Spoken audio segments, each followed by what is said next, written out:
All right, committee, we're going to go ahead and get started. This is the House Education Committee. Welcome. We are going to do a hearing.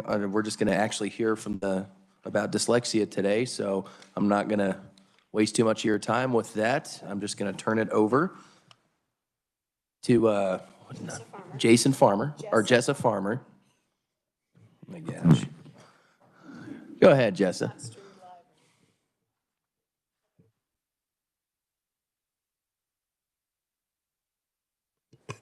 Thank you. Good afternoon, committee. I'm Jessa Farmer with Legislative Research, and I'm just going to give you kind of a broad overview of the Legislative Task Force on Dyslexia. The task force was established by 2018, substitute for House Bill 2602, and then it was extended through fiscal year 2022 by 2019, House Sub for Senate Bill 16, which authorized the task force to meet no more than once per year in calendar years 2019, 2020, in 2021. The task force was charged with advising and making recommendations to the governor, legislature, and state board of education regarding matters concerning the use of evidence-based practices for students with dyslexia. And I'll just quickly overview some of the task force recommendations and the progress of those. The Dyslexia Handbook was created in response to recommendations by the task force, and it was developed to provide guidance and instruction to educators and stakeholders, including how to identify and educate students with dyslexia and other reading difficulties. And this can be found on the Department of Education's website. The Dyslexia Coordinator position was created within the Department of Education, and funds have been allocated to fund this position for 3 years. And then training and professional development, including science of reading training for professors, which the Board of Regents institutions are implementing, and professional development opportunities for teachers and administrators, including letters training, which educational service centers are implementing. And letters training is language essentials for teachers of reading and spelling. The task force met for the final time on December 15th, 2021, and it did not make any formal recommendations to the 2022 legislature.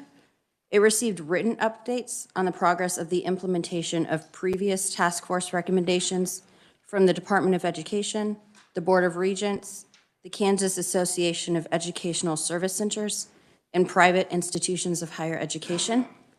The chairperson provided an overview of previous recommendations, and he stated that the Department of Education had allocated federal American Rescue Plan Act funds for several initiatives for the next 3 years, including $15 million for letters training, $8.5 million for FastBridge, and $650,000 for Renaissance Learning. He stated funds had been allocated to fund the Dyslexia Coordinator position at the Department of Education for 3 years. He provided information on a literacy grant obtained by the Department of Education for the Literacy Link program. And finally, he noted that the Special Committee on Education recommended that the legislature, State Board of Education, and Department of Education focus on having every Kansas third grader reading at the third grade level by the time they reach the third grade. So that's just a very broad overview of the task force actions. I'm happy to answer any questions if I can. Committee, any questions? We got one. Representative Estes. And I apologize if you're not the right person to answer this question, but do you know why the task force didn't have any formal recommendations for the legislature this year? So since this was the final meeting, it was kind of a wrap up just to kind of get reports from the agencies and the organizations kind of on the progress of the implementation of their previous recommendations. And so it was their final meeting, so they didn't make any recommendations going forward. So they feel they have everything they need now? I don't know that I can answer that. Okay. Any other questions from the committee? Seeing none, thank you very much for that. Jessa Farmer. What we're going to do now is just kind of stand at ease for a minute. We're waiting for the chair to come back before we discuss possible action on previous bills heard. So if you just want to hang out for a minute, chit chat among yourselves, get a cup of coffee, settle in.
I so enjoy my committee, and I appreciate your hard work in helping me get my bill passed. And so this bill, I think it ties in to some degree with that bill. And that's why I felt like a pilot could get us to where we want to be. Okay, the bill we heard yesterday, 2631, we have, and I'm going to let Jason kind of give you a brief overview. We're not finalized yet, but I'm going to let Jason give you some initial thoughts on balloon language. And then this committee can, and also for those in the audience, especially those from the Department of Education, I really want us to just brainstorm a little bit so that we will work the final balloon language on Tuesday and vote out on a Tuesday. And I'm going to try to keep this as short as possible for those who need to get out of Topeka. But Jason, if you could just briefly go over the things we've looked at so far in regards to compromise balloon language. Mr. Chairman, members of the committee, I believe based on the testimony that was provided yesterday, there were three primary potential amendments that you had proposed the committee look at. The first would establish 2 tiers of credentials, one being high-value industry recognized credentials, which would be approved by the State Board of Education in consultation with the Secretaries of Labor and Commerce and industry stakeholders. If you recall, there was testimony, I believe, from Heather Morgan yesterday about the need for high-value credentials. The other tier would be standard CTE credentials and would be for students who have an IEP or 504 plan. There would be a reimbursement rate above 100% for the high-value credentials and a reimbursement rate of 100% of the cost of assessment for the other credentials under a proposed amendment.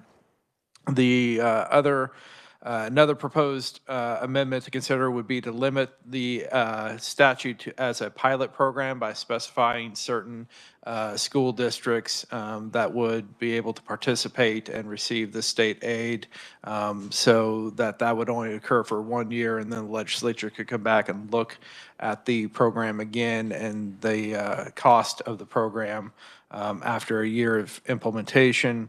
And then 3, because it is a pilot program, to shift the funding from a direct funding provision as provided in the bill to a general proviso under the State Board of Education's appropriations provisions in the appropriation bill, similar to the computer science bill, how that funding was shifted to general proviso language for 1 year. As a pilot program. Other amendments that were brought up in testimony yesterday include requiring school districts to demonstrate that they have actually paid for the cost of the assessment for the students to receive the funding, requiring that the aid that is provided under the bill be used for CTE programs, books, tools, materials, and assessment costs for the students, and then potentially the scope of the pilot, of the number of school districts that would be subject to the pilot, of course, is up for a policy decision by this committee. Okay. And I can tell you that Ms. McClory has a proposal. I think you have that in front of you. I asked for that to be put. There was also another proposal by Heather Morgan, and I wanted to have Jessa help me to kind of get a side-by-side comparison on how much hers was a little bit bigger. My goal is to try to keep the cost down. In talking with some people, I think we could keep this to, around $1 million. In the K-12 education budget yesterday, there was a proposal that rescinded the $1.5 million on transportation. And I am making the case that this is a way even to continue funding for CT in a way that gets more bang for our buck. And the case was made in committee that that funding was could be covered in other ways. So I do believe we can make the case that funding now is available. We can do it in a way that will get this bill passed and signed by the governor in a way where we can gather data and then finalize it next year. I would like from the Department of Education, I think Stacy, if you could come up and I know this is kind of your area of expertise in regards to your job with the Department of Education. I would love just to kind of hear your thoughts and see if you have any ideas or suggestions based on you doing this job full time on how, if there's anything that you see that would be an improvement to the bill. Thank you very much. It's nice. And could you give your full name? Stacy Smith. A pleasure to be with you today. It's nice to be graced with some notion of expertise, and I'll try to live up to that. Humbly, the first few thoughts I have are the incentive language. I mean, if we could tilt towards a reimbursement language rather than incentive, it seems less like going after something in lieu of student choice. I also speak for the individual plan of study and the career and academic development over time. And I think that's a great conversation for school leaders, school counselors, school staff to have with the student. The student begins to develop their career identity, what they want to do over the course of time. And parents need to be included in that conversation. It needs to be very holistic. We will do that. Yeah, so those are just some of the initial things as we go into the hunt for certifications and how to promote student achievement. We've got two different collections that are the Excel and CTE, which is around 1,000 certifications. And then if we look at the total certifications that we collect, we probably get into the realm in 2018 and 2019 of around 10,000 certifications.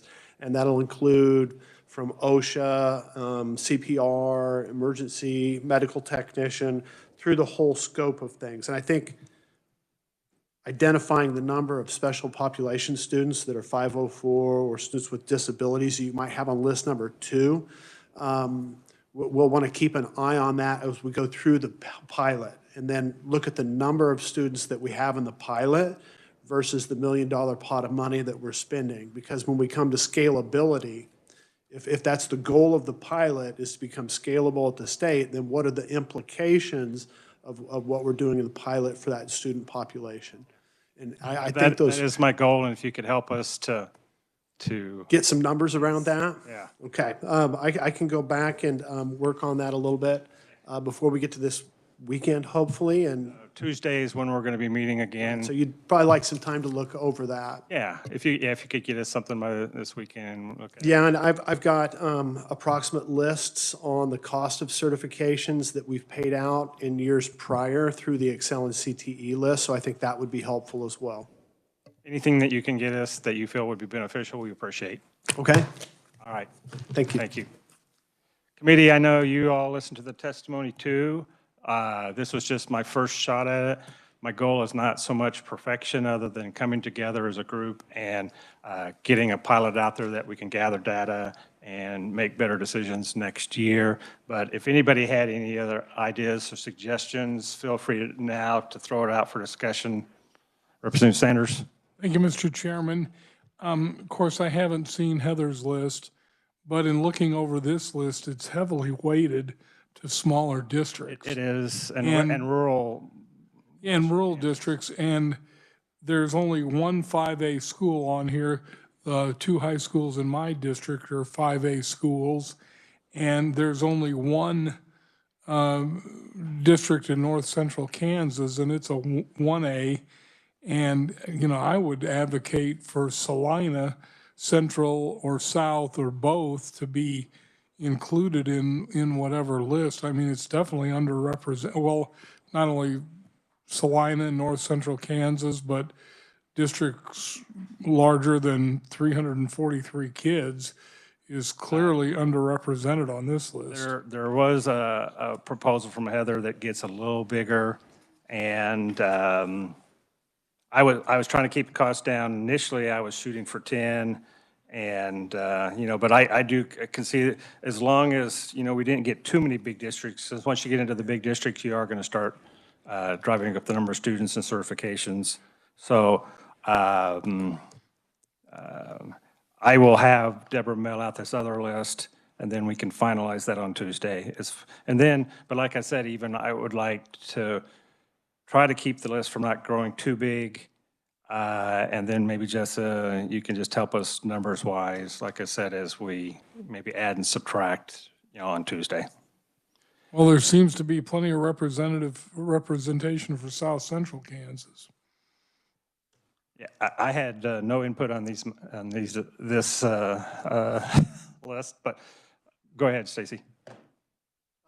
We're just coming off of our work-based learning pilot, which we conducted over the course of 3 years. And we've got some reasonable methodology we'd be willing to Okay. share. We looked at the different economic regions. Yeah. And then we went from Hugoton to DeSoto, Well, including Mill and Valley. even with that type of information, trying to help us to keep the costs so, we could keep it, approximately. Predictable and Yeah, if you could help us with that type of a look based on your previous studies, that would take, And if we were willing to maybe select the schools through their application to the Department of Education after the proviso, based upon the circumstances. yeah, so then so they you're could saying you don't think it apply. needs to be in, the pilot schools needs to be in the language itself?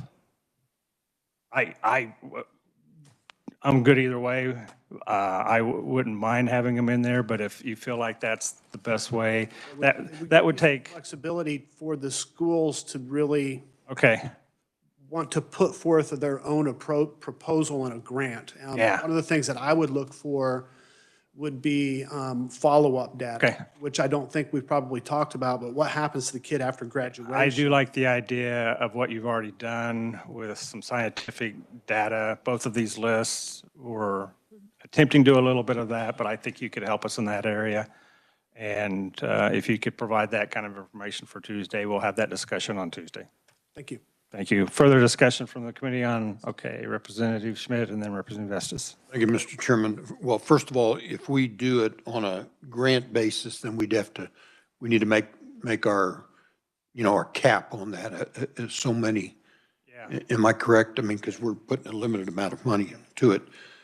Secondly, I wanted to ask, it was mentioned about high value credential and a standard value credential.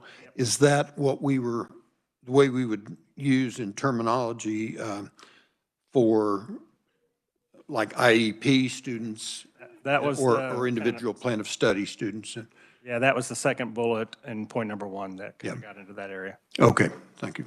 Representative Estes.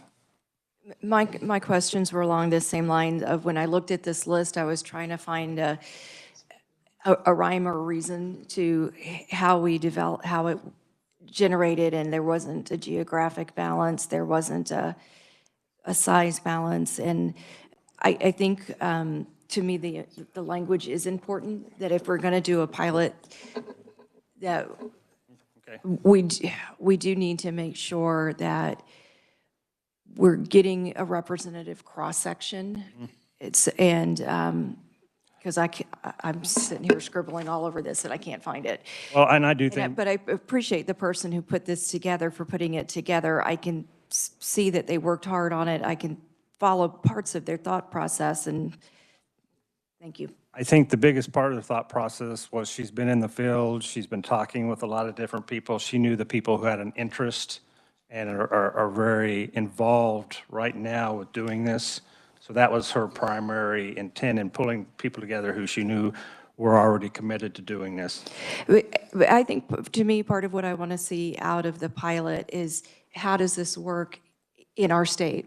We're an urban state, a rural state, in a suburban state, and so that a valid cross-section is important to me. I do think the Department of Education will be a very valuable tool in helping us to do that based on their other previous types of pilot studies like this. So the more I think about it, the more I am going to rely on the Department of Education to help us to do this based on your previous work. So thank you for your help. Representative Stockstill. Thank you, Mr. Chair. I really appreciate you kind of slowing down the process here because I think this is a very important bill, and I want to see it passed, but I want to see it passed with all the information in front of us and everything. So Yeah. I appreciate that. I agree. Yeah. And the other thing, I would really like to see one of the 6A high schools in Wyandotte County included in this. I think there would be some real interest in these kinds of certifications in Wyandotte, particularly, especially for schools in a really large metropolitan area. So if we could make a recommendation for that, I would certainly appreciate it. I would imagine, based on previous studies, that that's probably a part of the equation, and so I'm sure they're listening to us right now. Thank you. Further questions, Representative Poskin. Thank you, Mr. Chair. I'm wondering if any of the committee members who are on this committee and K through 12 education budget can speak to the CTE funding that was pulled out, recommended to be pulled out yesterday, and how it interacts with this. I was there. I wasn't aware of the proposal until the motion was made. I know my immediate thought was, even in working with Jess, as far as what funding was out there currently for CTE and how we might be able to redirect some of that funding. When I heard the motion, my thought naturally said, hey, this is a win-win for me working on trying to sell this to leadership. In regards to the thought process and why the motion was made, I'm still not fully privy. I don't know if anybody else on the committee. The thought was, with the funding increases, that the ability to meet those transportation needs was still very able to be met, and that this was being able to redirect the money because it's not required with the transportation, so that it could do some other things. And that's why I immediately jumped in and said this committee was having hearings on CTE and how we could better do a better job with getting the money where the success and the value is, and that's in the certification. So for me personally, that's why I made the decision to vote for it. But, you know, the rationale was made that the funding was there to still meet the need for transportation. Further questions from the committee? Representative Estes. Sorry, I have one more request, and it may end up going more to the state board, but I think it's important to define success in advance of something, and I want to make sure that we capture the right measurements that really help us know whether or not we were successful. So in my mind, some of them are obvious: the number of students who get a certification, the number who get it the first time. But I'd also like to know, how does this help with other things that are less obvious, such as helping kids to stay motivated to stay in high school? And so I would be interested to hearing from the State Department at some point on what all you think should be measured for this to be something we consider successful, and what can we do on the front end to make sure that we capture what we want to measure. Thank you for that. And also, I will, this hasn't been shared with the committee yet. I will share the framework of the 3 points and the bullet points that were in my initial look at trying to find balloon language with the committee, so you can be looking at that before Tuesday. We have time to get the data, get the assistance of the Department of Education, make a good balloon. I've already talked with Troy Waymaster with the Appropriations Committee in regards to putting this in. My goal really is, I felt like that the number of $1 million was something that I could sell, get good data, but not let it balloon out and get too big. And if you, again, between now and Tuesday, if you have other thoughts that you would like to share, you can send them to Deborah, to Jason, and we will have a full working of the bill on Tuesday. I don't want to keep you here too long, but I did feel like it was still beneficial for us to gather, to get ready to work the bill on Tuesday, and to slow down, like you said, to do it right. Didn't want to rush it. So without further discussion, again, share your thoughts or ideas with us. We will work closely with the Department of Education to get a good language for us to discuss on Tuesday. Again, I don't want to get bogged down on the perfect. I want to get something passed and to the floor that allows us to move this issue forward. I do think I worked on technical education issues even before Brown Back and 155. And I do feel like this is the next step in us helping us to help our kids to do better. I appreciate you helping me and the maker of the bill to get something very important to be a part of what we pass out of the legislature this year and get signed by the governor. Thank you for your time. We'll see you on Tuesday. Drive carefully today and enjoy your weekend.